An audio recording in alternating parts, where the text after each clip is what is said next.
മാമൻ്റെ വീട്ടിലേക്കുള്ള യാത്രേൻ്റെ സെക്കൻഡ് പാർട്ടാണിത്. ഒപ്പട അങ്ങാടിയിൽ നിന്ന് കുറച്ചുകൂടി മുന്നോട്ടേക്ക് പോകണം. ദേ മാമൻ്റെ വീട്ടിലേക്ക് ഇറങ്ങാനുള്ള വഴിയത്. ഞങ്ങൾ വീട്ടിൽ നിന്ന് 12:30 ആകുമ്പോൾ ഇറങ്ങിയിട്ടുണ്ട്. ഇപ്പോൾ ഇവിടെ എത്തുമ്പോൾ ഒരു 5:30-6 മണിയായിട്ടുണ്ട്. കുറേ വഴിയൊക്കെ തെറ്റി, പക്ഷേ കുറേ സ്ഥലം കാണാനായി. യാത്ര ചെയ്യാൻ ഒരു താല്പര്യം ഉള്ളത് കൊണ്ട് ഞങ്ങൾക്ക് വലിയ മടുപ്പൊന്നും തോന്നിയില്ല. എന്തോ ഭാഗ്യത്തിന് മഴ എവിടുന്നും കിട്ടിയില്ല. ഇവിടെ ഈ ഒഴിഞ്ഞെടുക്കുന്ന സ്ഥലത്തൊക്കെ റബ്ബറായിരുന്നു കേട്ടോ. അതൊക്കെ ഇപ്പോൾ വെട്ടി നല്ല നിരന്ന് നിൽക്കുന്നുണ്ട്. ഇതിൻ്റെ കുറച്ചുകൂടി ഇങ്ങോട്ട് മുന്നോട്ട് പോയാൽ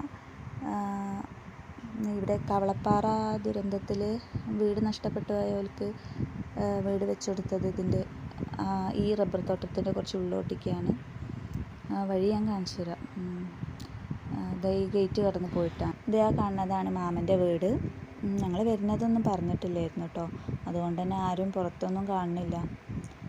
ഞങ്ങൾ വന്ന പാടെ തന്നെ ഓടി കയറി നല്ല വിശപ്പായിരുന്നു. അപ്പം മാമൻ്റെ മോള് നല്ല കാപ്പി ഉണ്ടാക്കിയെന്ന് കാപ്പി കുടിച്ചുകൊണ്ട് നിൽക്കുമ്പോൾ ദേ പെയ്യുന്നു മഴ. പെരും മഴയും ഇടിയും മിന്നലും കാറ്റും ഒക്കെ പാടെ നല്ല മഴ.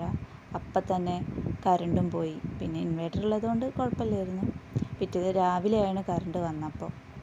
അതുപോലെ ഇവിടെ കോട്ടരുമ പറഞ്ഞൊരു സാധനം കൂടി ഉണ്ട്. എത്ര പേർക്ക് അറിയുന്നറിയില്ല. ഈ റബ്ബർ തോട്ടത്തിൻ്റെ ഇടയിലായതുകൊണ്ട് ഭയങ്കര ചെറിയൊരു ലൈറ്റ് ഉണ്ടായാൽ മതി, വന്ന് നിൽക്കും. അപ്പം അതാകെ നിറയെ അവിടെ ഉണ്ടായിരുന്നു. അപ്പം അത്രയേ ഉള്ളൂ.